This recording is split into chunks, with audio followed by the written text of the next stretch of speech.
Yeah, and of course, thanks to FITE, I believe on May 16th it will be available over here in the UK. You've got a long history with the UK yourself, man, from wrestling and stuff. You must be delighted that this is a fan base that can get the film first. What can fans expect?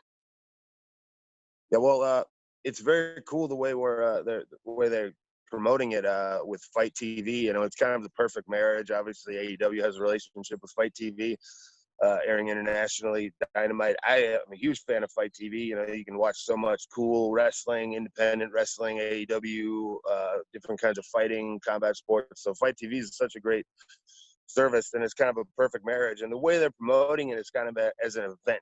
Because right now, unfortunately, people can't go out to the movie theaters. They can't go out to a live event. So it's kind of trying to make it like a point. Like, it's kind of fun to be appointment viewing. Like, Hmm.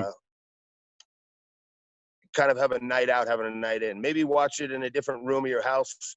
Maybe put on a nice shirt, cook a nice meal. Kind of pretend you're going out while you're safely staying in, kind of thing. And using technology, kind of like we're right now, to kind of all stay connected. We'll all watch the movie all at the same time. I haven't even seen it yet. I'm gonna wait till May 16th, like everybody else, and just kind of watch the premiere with everybody else and kind of make it an event and try to have some fun with it during a time where there's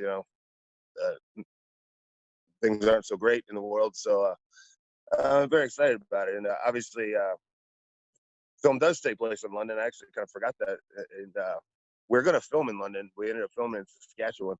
But my co-star in the movie is from the UK, Yeah. Alex, professional fighter, now transitioning into acting. And this is one of his first big opportunities. And from what I understand, he really killed it as far as, his first big acting opportunity and a tough role to play emotionally. It's a story about a guy who the worst thing possible in his mind could happen to him. Absolute disaster strikes, and he's ruined professionally, personally, financially, and he's at the bottom of the barrel, and he has to climb all the way back up to the top where he was. And he's really knocked down really, really hard. And I think it's kind of a appropriate theme for the world right now, because a lot of people are affected by all this craziness, financially, some people worse than that. And going forward in the next year or two, people are going to have to dig themselves out of financial holes and get over, how they've been affected by this in different ways. People have lost their jobs, independent wrestlers can't work right now, so it's a good theme of perseverance in the face of, no matter how bad you get knocked down, you can dust yourself off and climb back up to the top, no matter how challenging that seems. You can always persevere. I mentioned earlier that I spoke to Chuck yesterday, and he did say that he did a little bit of consulting on the film in terms of the way maybe the fights went down in the cage and stuff. Did you actually get any pointers from Chuck Liddell? Because that's quite an insane thing to think about. Oh, it's very cool. Yeah, actually, he did break down and explain to me how he throws his famous overhand right, and I can't reveal the details of this, but it was very cool. Like, I'm such a big fan. Like, I don't necessarily follow like a lot of regular sports these days, like baseball or football or anything like that. Basketball, I don't know anything about it, but like Chuck Liddell, to me, is like, that's the biggest sports star in the world. He's the ultimate bad MFer of all bad MFers. Like, it was like being a little kid, just getting to like hang out and talk to Chuck Liddell and ask him questions. And he's such a cool, chill dude, as you know. So like, and you have a lot of downtime on a movie set in between takes. There's a lot of just like standing around, and he's just such a cool guy to kind of shoot the breeze with. And I could ask him a million questions and just turn into a complete fan geek. But obviously, you don't want to go up to him and be like, "Hey, man, like, you want to be cool, But he luckily, which is cool, he loves to talk about fighting. You don't have to prod him into it. He just starts he'll just start telling stories about, like, I heard so many cool stories and so many cool tidbits of information and stuff. It was such a cool experience. And yeah, he did like a lot of the the movie people, when they're setting up the fights, he was kind of, they'd be like, okay, well, what would happen in between the round? What would the referee do? He was kind of consulting with the referee who was actor, but didn't know anything about refereeing MMA, so he's like, the referee would do this, and so he was kind of quarterbacking a lot of the actual the fight scenes to make them look like, you know, what would happen in a real professional fight. So that was pretty cool. Yeah. I mean, the other thing I wanted to ask on that, I guess, was as far as MMA films go, I think Warrior with Tom Hardy is probably like one that I would use as a yardstick today. I thought that was a well done film. That's an excellent movie. Yeah. Did you, you know, I guess that answers the question that you've seen it. Did you use any of those kind of, I don't know, inspirations for your performance? But I know you're very artistically driven, so did you kind of go in with a blank canvas maybe? Just interested to know. When I read the script for the character, what made it, for me, it's kind of a combination of two things. The over-the-top professional wrestler part of it, the carnival barking, cutting promos and stuff like that, was fun to do because it's kind of a sometimes I'm like that, but you know, kind of being a over-the-top, arrogant, just say any ridiculous Muhammad Ali style promo, you know, like fool yourself, was a fun thing to be able to do. And they let me ad-lib probably 90% of what I say in those situations in the film, as far as like cutting promos and a big press conference scene. I'm just going off for like an hour, just saying any ridiculous thing that comes to my mind, any insult, any ridiculous dig. You know, I was really on a verbal roll. You probably have a DVD extra of just me at the press conference, just rambling on and on, saying any ridiculous thing I can for an hour. So that was really fun. The other part of it, what I read the character, was like kind of has a chip on his shoulder, kind of prickly, unapproachable, kind of a dick. And in my younger days, and you know, when I was a kid, or sometimes when I'm maybe not in the best of moods, I've been told I can maybe be unapproachable or prickly much in the same way. So it was a combination of kind of being the over-the-top pro wrestler with kind of a little bit of the darker parts of myself, trying to be kind of to get into that headspace, that chip on your shoulder, want to punch somebody in the face kind of thing. So it was pretty cool. It's funny that you mentioned Warrior, because I actually stole something from that movie for something I did in WWE back when we were doing the big storyline. That was pretty cool, where like me and Seth finally got back together after all the years. And we're like brothers, and you know, so you know, you always love, and that's kind of that movie's about like the brothers who've had this feud, but they're still brothers, so they still love each other, but they got all this baggage that they got to get out, and they get it out in the ring in that movie. So we had a segment where like we're talking back and forth or whatever, and I stole a line. I think, what was it? It was like, it was something about like, oh, I don't know you, or something, or I don't know. I stole some lines pretty directly from that movie for that promo in the ring with Seth, because from like the scene where they meet on the beach and start talking it out. Yeah. I can't remember exactly what the line was, but I stole it directly from Warrior, because I thought it was kind of the same story. So that's a kind of funny aside piece, I guess. Yeah, I mean, I can't think of the exact line, but I know exactly the scene you're on about, because I think after that, Tom Hardy goes back to his room and he's like with his dad and stuff.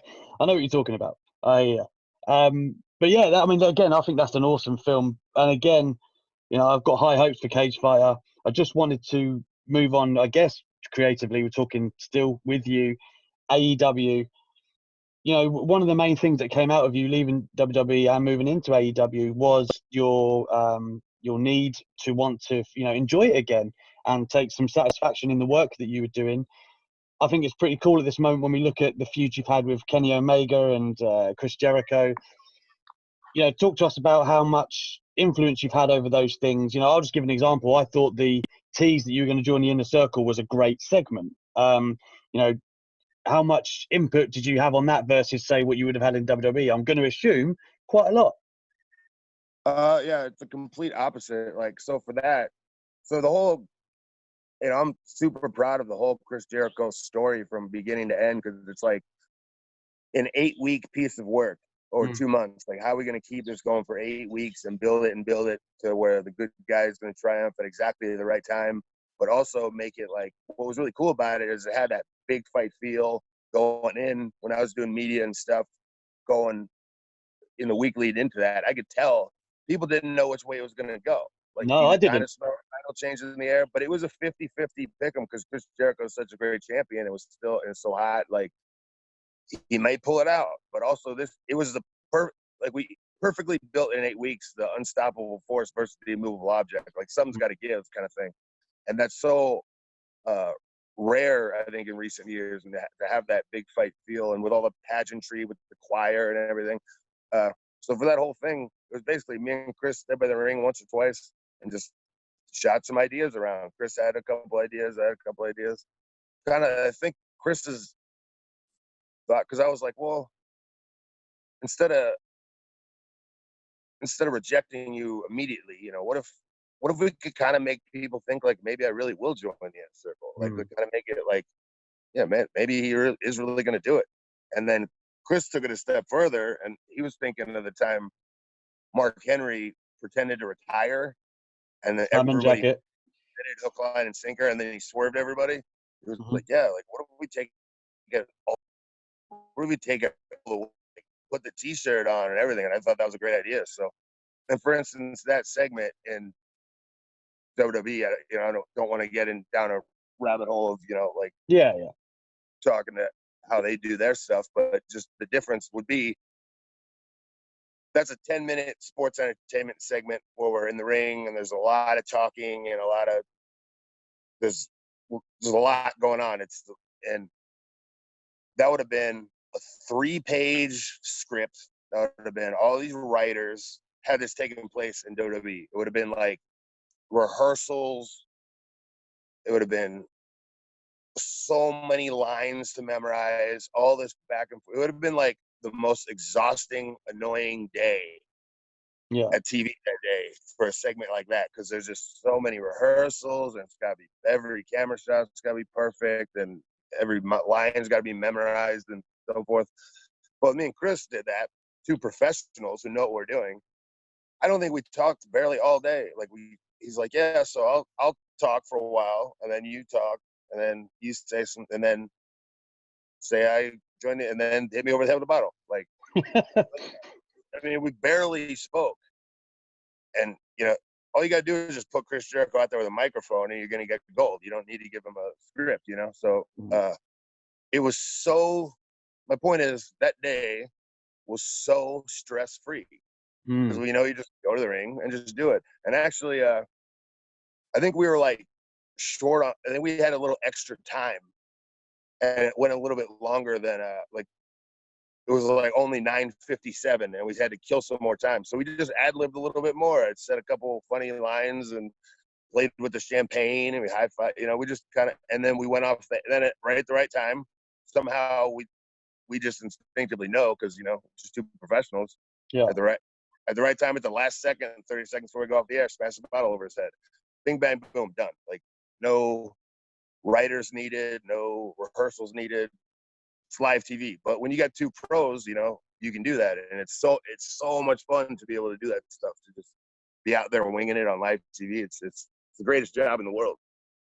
I think another awesome thing, talking about so much fun, was you being in Japan as well, and the stuff you've been able to do there. Now, we know the climate of the world at the moment, unfortunately, is preventing us from, they're not having shows full stop, and who knows when, right? But I assume it's your intention that there's some other guys over there that you really want to work with. We've been lucky enough to see you and Lance Archer, Juice Robertson, and Suzuki, of course. But who else is on the Moxley hit list over there? Yeah, I mean, if I'm going to Japan, I'm big game hunting. I'm looking for big matches, big opponents, and cool stuff. And there's so many. I mean, how do you even pick just one? There's so many talent over there that I haven't, got to work with. I get to work with Naito in the G1, and who's their top guy right now, and that could be a thing we revisit, because I think I got to win over him. How do you go your career? How do I go my career without ever getting in the ring with Okada? Yeah, exactly.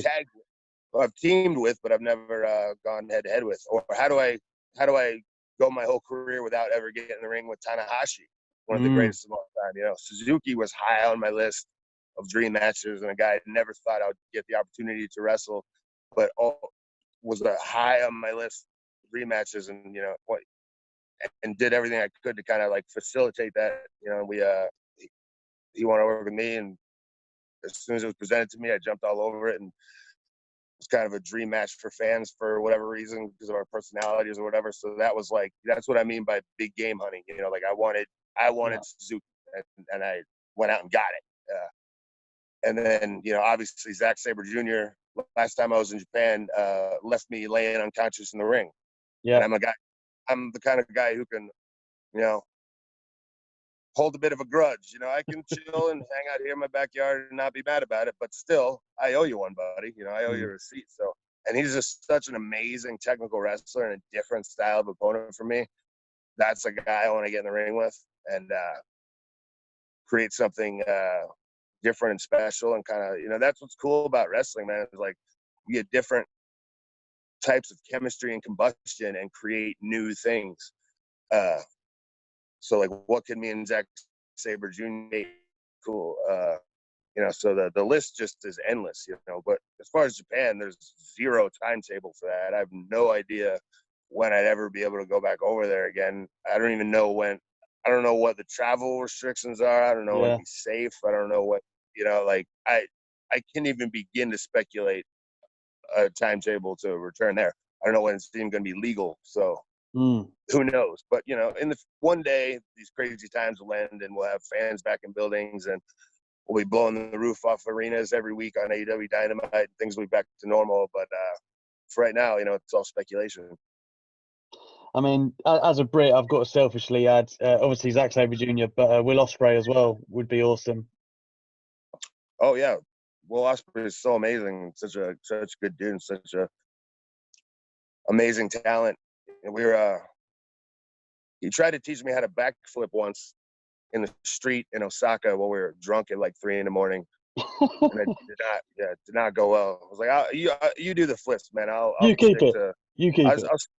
I'll stay on 2 feet, but you can, yeah. I mean, one thing, just a couple more here before we wrap up. I'm really grateful for your time, man. You know, Tony Khan as well is someone we should talk about quickly, because, you know, talking about this artistic stuff and him giving you the creative liberty, I guess, along with the execs, and it just seems to be the culture in AEW rather than given. You know, there's been reports that he's wrote out the TV, these tapings these past few weeks and whatnot. How awesome has it been to, I'm going to use the word, collaborate with him? Very cool. Such an excitable guy, which makes me excited, because if I come up to him and say I got an idea, it excites him, and then that gives him 2 more ideas to add on top of that, which makes me go in a different direction. And then all of a sudden somebody else steps in, and then it's just everybody's sitting around talking and getting excited. And, you know, that's when, you know, magic happens. You know, as you said, these last few weeks, I mean, like last time I was there, we didn't even know we only had 10 people in the building. We didn't know we were going to be able to tape again. We just got as much stuff in the can as possible, recorded. And then the last tapings I had, it was a really smart idea. I don't know if the idea was there before or if it was to do the TNT title, but having a tournament created a coherent story, which was a great idea to fill these last few weeks out. And they taped it all in, you know, a couple big sections and everything. So, but yeah, it's just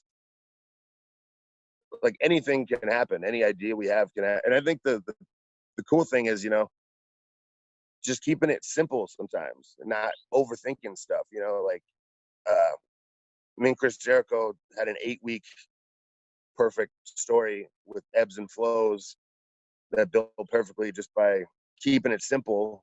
But, you know, just when I say like we brought pro wrestling back, obviously there's still amazing pro wrestling going on everywhere else in the world. But what we brought back really was just the simplicity of storylines and good old school simple stuff that's not you know, everything like Cody and MJF did, or Cody and Chris Jericho, or me and Chris Jericho, or it's like it's not like we're reinventing the wheel. Yeah. It's proven, effective, simple stuff that works. It's about, I mean, ultimately, whether you're in the business of pro wrestling, MMA, or you're making movies, or these other sports too. Ultimately, your goal is you're putting butts in seats, and you do that by getting people invested in characters and this person's story, and uh, wanting to see them succeed or fail or see the thing resolved. And it's about like getting people emotionally tied to these characters, and it, it's not reinventing the wheel. And I think that's what we've done a lot of that, and I think that's why a lot of our guys are a lot of these new guys and young guys are connecting with the audience and getting over. And like Chris Jericho and Jungle Boy, simple story from Memphis, not reinventing the wheel, but now he made a star, and he'll continue to be a bigger star later, and that's my job along with is to, we're kind of in the business of creating stars. We're a new company, and that we got all this young talent that we have to make into bigger and bigger stars. So I relish the opportunity to get in the ring with these young guys and try to make them get them and shine them up and make them look good. I relish that opportunity to help create new stars. That's one of my jobs and something I'm going to continue to try to do. And yeah, man, I think right now everything in the world is weird, and none of the situation is ideal, and it's a dark time we're going to have to get through, and scary waters and uncertainty and all that. But I think the future is nothing but bright for this company if we can get through this dark time. Well, thank you very much, man, for all of that. I'm legitimately excited about Cage Fighter. When I saw the cast, I was like, man, so this film is speaking to me. So I can tell you're excited about it too. You got more plans to do some acting if it tickles you the right way, I guess? Is that the way to phrase it? Yeah, I think for me, my priority is being a pro wrestler. As long as my body holds up, it's my number one passion. It's the thing I love. I'm gonna, to be on a move, even if I got some big movie role, it'd be like, all right, well, I got to be on this set for 6 months, and I can't do any pro wrestling for 6 months. It's like, so I know you'd have to weigh the options out or whatever. But anything that is out there that would be like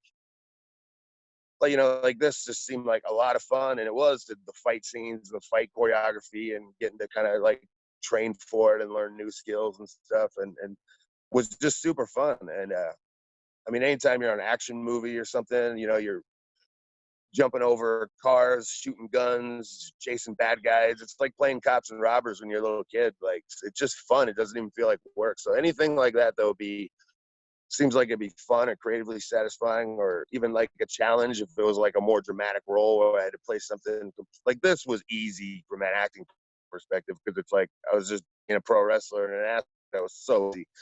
But if it was like a more challenging role, like, oh, you got to play something that's outside of my wheelhouse. Like if it sounded like an interesting challenge, I would take it on, because I think I could be pretty good. I'm not Daniel Day-Lewis right now, but I think I could develop into a pretty decent actor. Something I'd like to do would be that I never had the opportunity. I mean, obviously in wrestling, we do a lot of improv comedy and so forth, and I've had a lot of one-liners off the top of my head that have been funny to people, and have got and I think if given the opportunity, I could do pretty good in a comedy movie. And that seems like so much fun to do. Like when you watch a comedy that has you laughing all the way through it, I always go how did they even film this without cracking up the whole time? Yeah.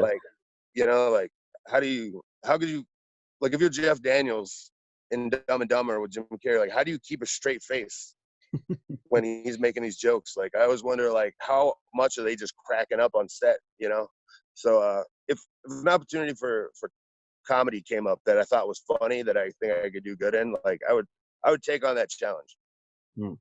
Well, all I can think about is you throwing a Chuck Liddell overhand right next time you're in an AEW ring. You've got to work that into the arsenal, surely. Oh, I've already thought about it for sure. Well, thank you so much for your time today, man. I'm really excited about the film. May 16th over here in the UK with FITE TV. Jon Moxley, thank you again, man. Much appreciated, dude.